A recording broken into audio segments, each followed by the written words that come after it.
Hello, explorers. Welcome back to Reach the World. For over 20 years, Reach the World has inspired youth to become curious, confident, and compassionate global citizens, all through virtual exchange. My name is Tim, and I'm so glad you're joining us for today's live stream event. Today, we're kicking off another brand new virtual exchange expedition, this time to the coast of Mozambique with explorer Kelly King. Kelly is based in the city of Tofo Beach, Mozambique, which sits on a peninsula that reaches out into the Mozambique Channel, right between the east coast of Southern Africa and the island of Madagascar. If you're a map person like me, bring up Google Maps. You can pause this recording if you're watching a recording and bring up Google Maps and search for Tofo Beach, Mozambique, and you'll see exactly what I'm talking about. Kelly is a photographer, and she's using her camera to document whale sharks in the Mozambique Channel, and we're going to hear a lot more about that in a minute. We are so lucky to have her joining us live today from Mozambique to preview her Reach the World virtual exchange, all of which begins officially today. I want to also welcome the teachers and students who are joining us today, whether you're watching a recording or watching us live on YouTube. This is the first of several live stream events with Kelly. So as you get to know her and develop some questions for her of your own, just remember you'll have plenty of chance to join us in the coming weeks to ask those questions directly to Kelly in the field about her work. It is truly the magic of virtual exchange that we get to do that and connect with Kelly as she's doing her research in Mozambique. But without delay, let's get this adventure underway. Kelly, I'm going to bring you on screen. Welcome to Reach the World. Hi, thank you. Hi, welcome. You are joining us today from Tofo, Mozambique.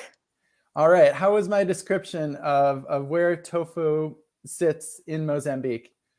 Really well. You did a great job explaining where we are. Yeah. Can you tell us a little bit about Tofo, sorry. What is it like when you look out your window? What would we expect from that place? It's a really, really beautiful part of Mozambique. There are lots of palm trees, which are the most iconic thing, I think, when people think of this area. There's also a huge white sand beach. So the town is actually not very big. It's a small little town outside of the big city of Inaban, which is the capital of the district. So I'm about 40 minutes from that capital of our district, and our town has lots of nature, which is really nice, and it's slowly growing and getting bigger, but right now we still have tons of lush green vegetation outside. The weather's really nice. They're actually going into winter right now because they're on an opposite schedule than the U.S. So when it's winter for us, it's summer for them over here. So it's pretty hot outside right now too. All right, sounds lovely. I want to go way back as we're introducing you and getting ready to go on this virtual exchange journey with you. What is sort of your earliest memory of being interested in conservation or photography, or just generally like a hint of what might lead to in the future in the work you're doing now? Yeah, I think all the way back in elementary school, when I was probably about 7 or 8 years old, we had a family camera. So my dad had a small little black Nikon camera that we would take out when we went on family trips or for big events like a birthday party. And whenever we'd go on trips, I would hog the camera. I decided I was the family photographer and I like to take all of the pictures. And luckily, my family let me do that and they let me play around with it. And I spent hours on trips photographing everything from the sights we were seeing, but I also loved photographing all the stray animals. So my parents have photo albums worth of photos of stray cats and dogs or weird birds that I got to see. So definitely from a young age was interested in photographing the nature that I was seeing. What do you think it was about photographing animals and nature that made you so excited? I think my favorite part of it was, especially when I was lucky enough to get to travel somewhere new, I wanted to remember what these animals looked like, because a lot of them, like lizards or birds, I didn't have growing up in my area. So it was nice to see a whole new species and to see these new interesting animals that I couldn't see in my own backyard. So I like to be able to try and take a picture of them so that later I could go back and look at that picture. I also like to draw a lot when I was younger too. So I like trying to take photographs because then I could ask my dad to print them out for me and I would try to draw them as well. That's great. So at an early age, just a general passion for documenting the world around you. That's pretty cool. I Mhm. think a lot of us can relate to that, especially now that cameras can do so much and you can zoom way in and you can even take them underwater, which we'll go into in just a Mhm. second. I would like to bring onto the screen some photos that you've prepared, Yeah. and that maybe sort of take us, you can walk us through from like growing up and being interested in documenting the world around you. Like, where did it go next, and how does it? Where is your journey with this part of the world began? So my journey with this part of the world actually began back in the third grade. Um, my family, we were living in Lithuania at the time, and we took a trip to Egypt. And it was an incredible vacation because I was studying in school that year about ancient Egypt. So I already had a whole list in my mind of all the things I wanted to see. And I had tons of questions planned for all the tour guides. So getting to wander around in such an interesting environment with my camera let me really expand on this interest I was having to learn about new things and new places. So that really inspired me just with the African continent. Later, when I was in fifth grade, I actually went to Cape Town, South Africa, and we went on a safari. And that was when I decided that I was now a wildlife photographer. Because usually, when you go on websites like National Geographic, you see all the beautiful African wildlife, the lions, the giraffes, elephants. And I decided now that I had photographed those animals, I now was one of them. So that was really a fun trip for me. And it really inspired me to want to continue to learn how to take even better photographs. Later in life, when I was in high school, actually, I went on a trip with some of my classmates through my school to Tanzania. And I worked there as a volunteer for a couple weeks. And then at the end of our trip, we went on another safari, which was really fun for me as well, because it was years after the first time I had been on a safari, and I was able to retake some photos, and I had gotten a little bit better over the years. So I got some nicer photos. But I think Tanzania is really where Southeast Africa really stuck with me. I really loved that it was so new and different. It's different than anywhere else that I had ever really been before. Um, the culture is lovely, people are very friendly, and I also think it's fun to try and learn a little bit of a new language. So it's interesting. I like sitting and just listening to local people talking and going about their day because I feel like you learn a little bit about everyone too. All right, amazing. And after some of those early travel experiences and refining your skill set with photography, that's one of the things I love about photography. If you have a camera, you're a photographer. You can document the Exactly. world as you see it. It's a great entry point into engaging with the rest of the world. And you decided that you wanted to do that for a job. So I went to college actually, and I studied photography when I was in college. And that was really cool because I learned how to use a film photography camera, which taught me a Mm. lot because before I had only ever used digital cameras. And I found out that a lot of the things that we say come from back when we were using the film photography, and I had never used one before. So I got to develop my own photos in a dark room, which also made me feel like a real photographer. I felt like I had finally earned the right to call myself a real photographer after doing that. But I learned so many cool new things. And I was also in a program with lots of other students also studying photography. So it was really fun to get to see what other people were working on and to hear about everyone else's interests too. So the more I learned and the better I got, especially having teachers who were teaching me how to fix the little mistakes I was making, or who could give me some really good constructive ideas of things I could practice, it made me want to go out and continue to take more photos. So, right after I graduated from university, I actually was lucky enough to find a job working in Madagascar. So, I worked at a conservation institute. And at first, I was a little bit shy and a little bit scared, wondering if I was really good enough to be working there. I think it's really easy to doubt yourself and your own abilities, but that job was really incredible for me because I got to work alongside lots of scientists, lots of people who were there specifically to study everything from the small little plants to the chameleons, uh, tons of the lemurs, like the one on the screen. And I also worked with marine biologists. And I've always been in love with the ocean. I love to swim at the beach, and sharks have always been my favorite animal since I was little. So I loved having these marine biologists with me who I could ask all of my questions to. And luckily, they were more than happy to answer all of my questions. So they kind of introduced me to the underwater world and showed me all the cool things that live there. And they started making me interested in all of the little things that they studied too.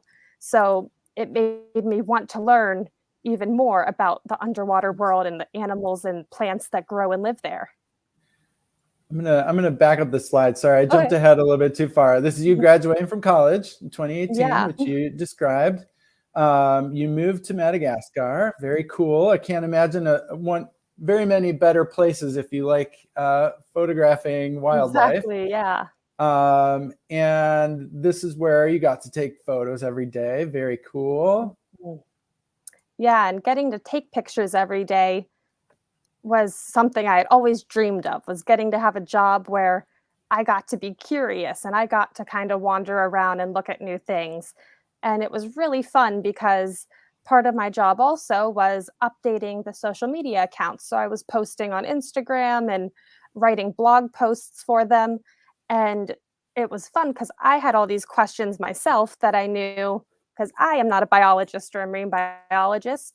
So I thought, some of these questions I have, maybe other people are curious too. So I got to interview my coworkers and photograph the work they were doing. And then I got to share it with other non biologists out there. And it was a really fun way to get more questions from other people around the world who wanted to know about certain things. And it just kept building my curiosity while I was there. And like you said, Madagascar is an incredible place because a lot of the plants and animals there you only find in Madagascar. And a lot of endangered animals call Madagascar home, like the sea turtle that you see on the screen there. Um, One of the projects that the organization I worked for did was they had a sea turtle nursery. So, unfortunately, sea turtles, a lot of them, they don't make it to the stage of where they actually get to hatch from their eggs. Sometimes the tide comes up and washes away the nest, or things like dogs or people even dig up the nests.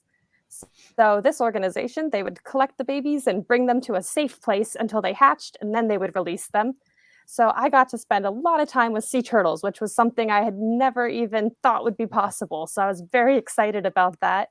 And it was a cool job because I got to do all sorts of things that I had never thought about doing.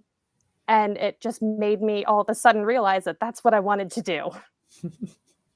And this is one of your sea turtles in action. Do you know Yeah, what kind of sea turtle is this? Do you know? I believe that that one is a green sea turtle, but I could be wrong. I'm All not a sea right. turtle expert.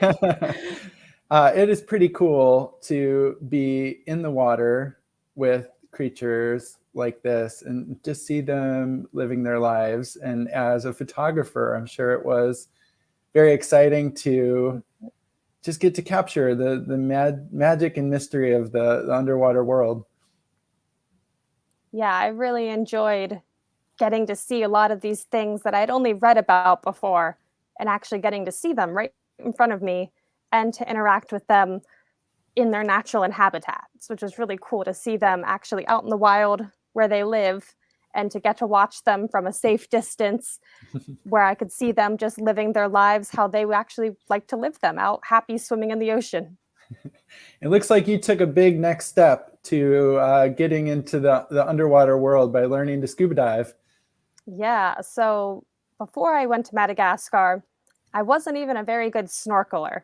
But luckily, a bunch of my friends that I made there uh, were very good snorkelers, and they taught me how to actually use my fins to actually swim better. And snorkeling can be a little scary at first if you don't know what you're doing, because if you're like me, I like to put my head further down in the water, and I kept sucking in water. And that was really scary when you're trying to snorkel. It really throws you off. So they did a lot to teach me that. So I was able to start following some of my colleagues out and photographing things like the sea turtles. But a lot of my marine biologist colleagues went deeper into the water, further than I could really follow them on my own just swimming. So luckily, there was a place to get certified to scuba dive close to me.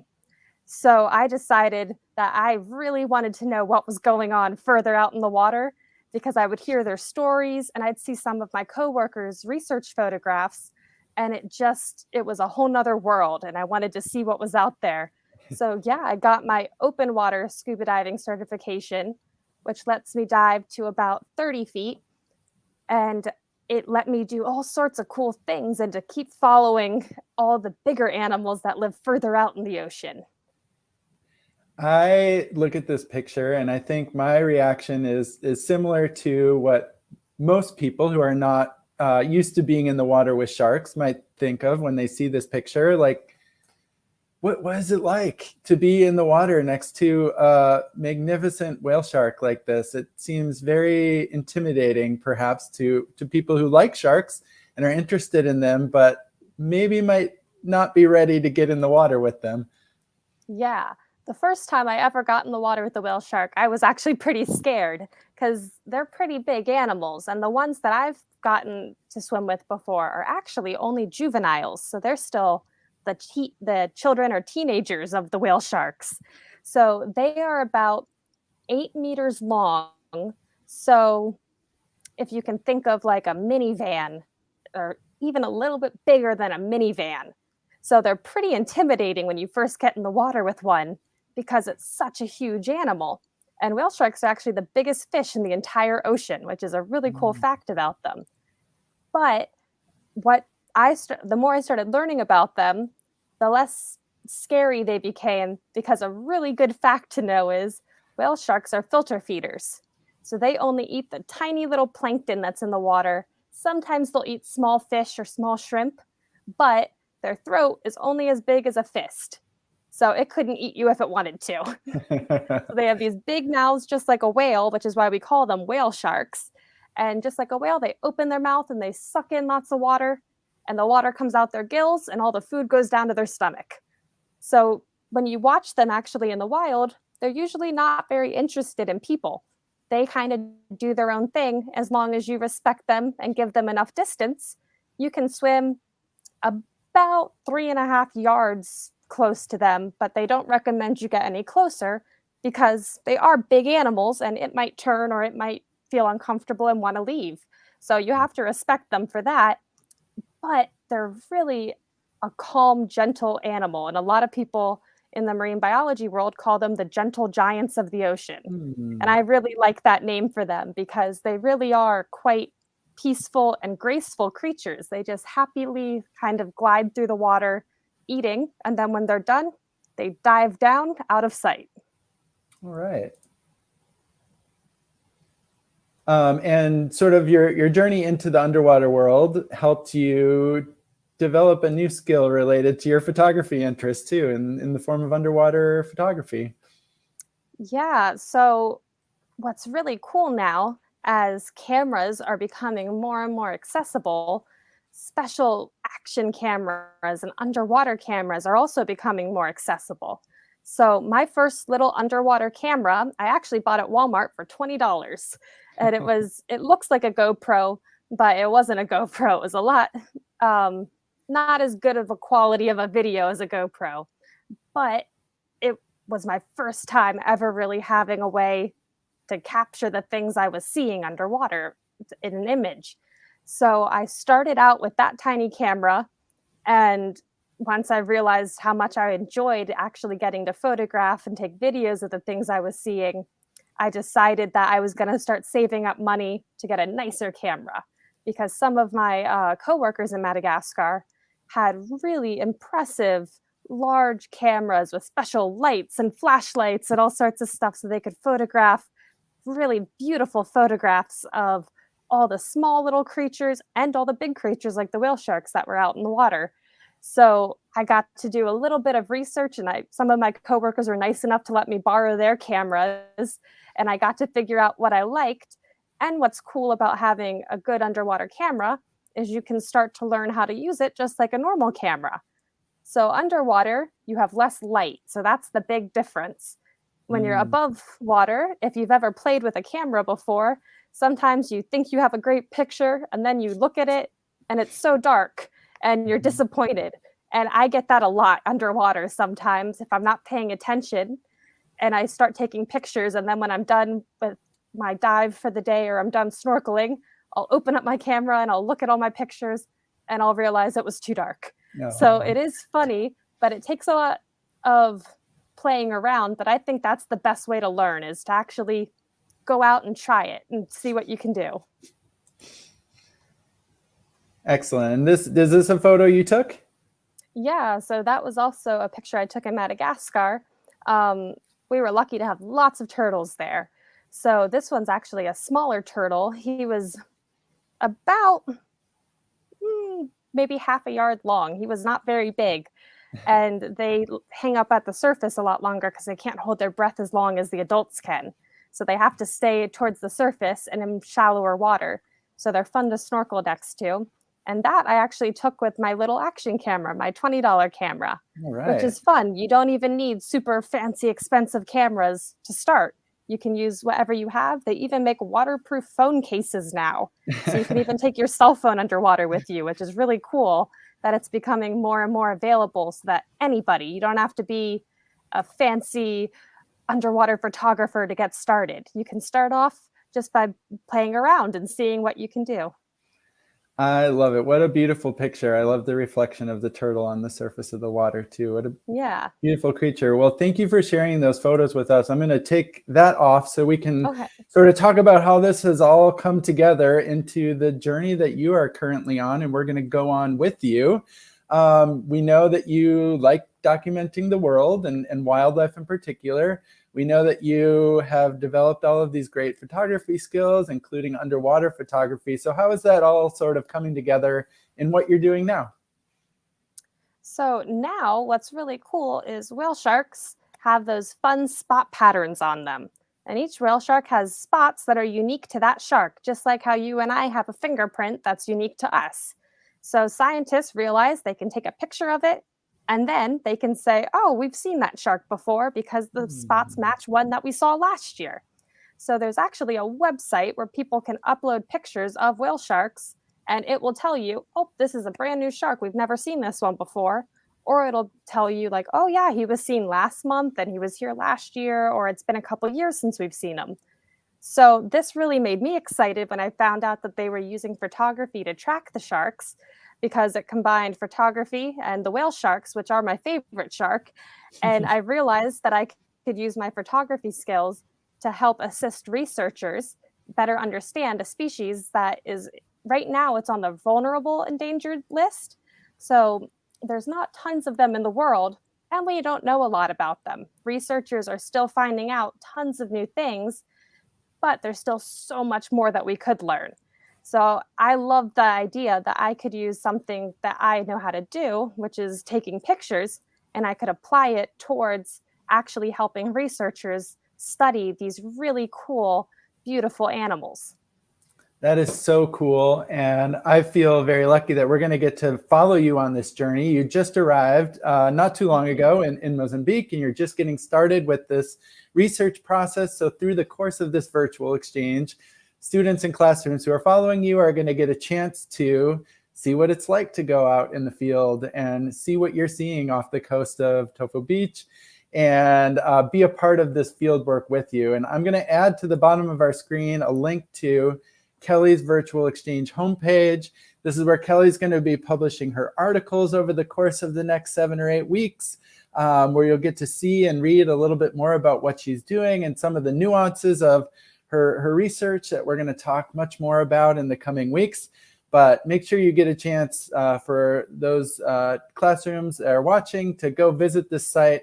That's where the latest articles from Kelly will be as we learn more about her work and get to go into the field with her virtually. Kelly, I really wanted to ask you, I know it's been a little bit of a journey from the United States to Mozambique. Can you sort of remember back to when you were first boarding the airplane from your home in the U.S.? Just describe what it's like to get to where you are now, please.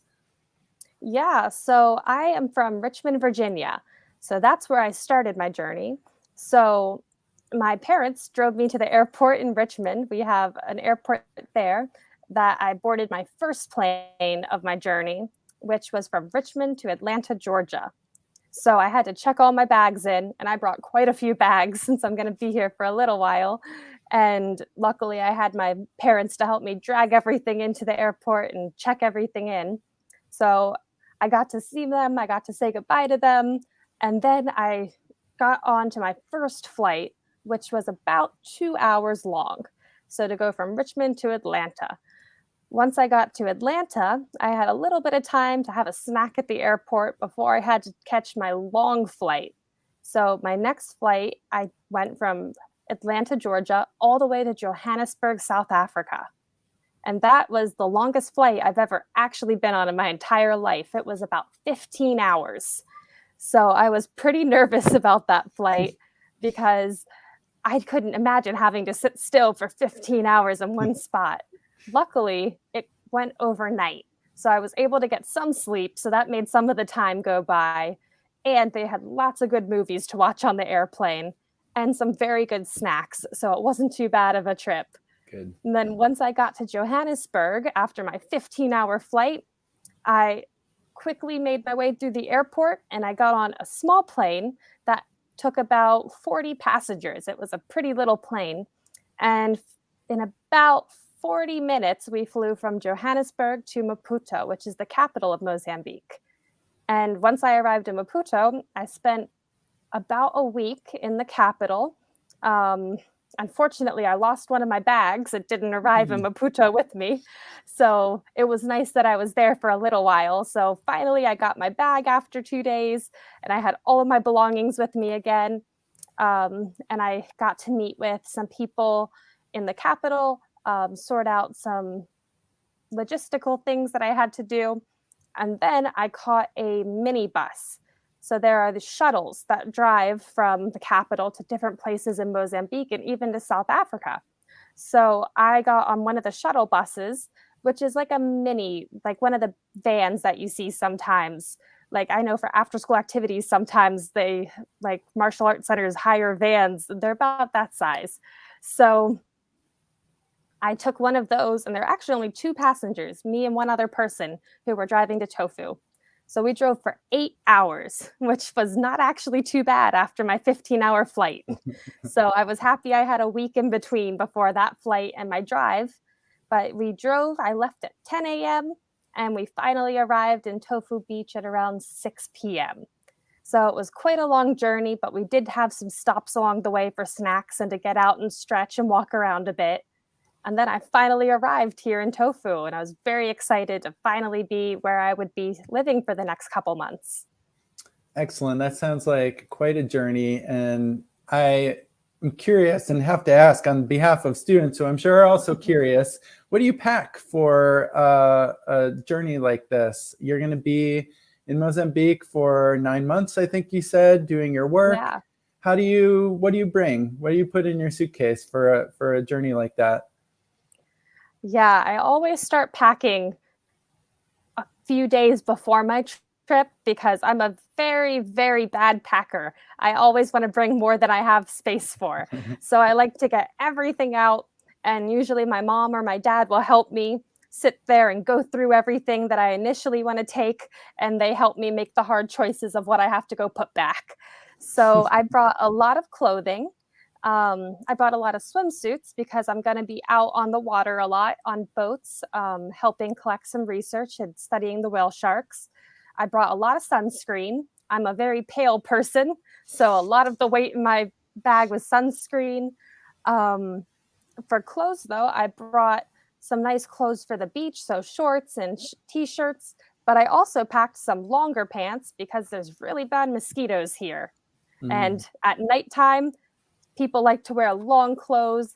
I have some long sleeve shirts just to keep the mosquitoes off of me. I also packed a mosquito net because here in Mozambique, malaria is a problem, which is a disease carried by mosquitoes. So everyone here sleeps with a mosquito net around their bed, and it's like a mesh material, And sometimes they look like a canopy and it goes down over the bed and it just keeps the mosquitoes away from you while you're asleep. So I brought my mosquito net. I brought some basic stuff like a towel and some bed sheets and some fun little things from home. Like I have a couple photographs of family and friends just so I can see them every day. When I get my house, I can hang them up. And I also brought lots of things for my diving and underwater. So I had to Mhm. bring a mask and a snorkel, and I brought dive fins and a wetsuit because even though it's so nice here and the weather's nice and the water's actually not too cold, but the longer you're in it and the deeper you get, it actually gets really cold down there. So for diving, people like to wear wetsuits just to keep them a little bit extra warm while they're underwater. But I also brought a lot of camera gear, which has been fun. So I brought my underwater camera and a bunch of little action cameras that I'm going to be using throughout the time that I'm here. And for the most part, that is it. I brought some fun stuff for hobbies, like a book. I have a Kindle where I download books because books can be pretty heavy. So I try Mhm. not to pack too many real books. I bring a journal with me whenever I travel because I like to make notes so that later I can read through and remember all the fun experiences I've had. And I bring fun things like a little watercolor paint set because I like to paint. So I bring a couple things to keep Right. me entertained, and I try my hardest to pare down, especially, but clothes is my main thing that I usually pack. That sounds like a lot of gear, but all very essential gear for what you're going to be doing and where you Mhm. are. Well, this has been fascinating, Kelly. I've really enjoyed getting to meet you and getting to know you a little bit better and learn about your journey to Mozambique, especially as we're just on the beginning of this virtual exchange journey together. We're going to get into so much more detail about your field work, what it's actually like to be out on a boat, like jumping in the water when you know there's whale sharks that you're going to be swimming with, what you do with your photos, how those are useful for research purposes, how scientists use them to study whale sharks. There's so much more we're going to go into, but for now, I feel like we know you really well. We're about to embark on this journey together. So thank you so much for joining us today from Tofo. And I'm going to add back to the bottom of our screen the link to your journey homepage at the Reach the World site for teachers and students who are ready to follow the journey and see your first articles, the first of which we'll be posting very soon. It's great to have you here. That is, again, all the time we have for today. Teachers, you can be the first to know about our upcoming video calls and live streams and articles with Kelly by registering your classroom for the full virtual exchange today. And we're going to be hearing from Kelly again very soon as she starts to get into the water and begin her research in earnest. So with that, Kelly, thank you so much. I hope you have a great weekend, and we'll see you next time. Yeah, thank you. Can't wait to share all this with you guys.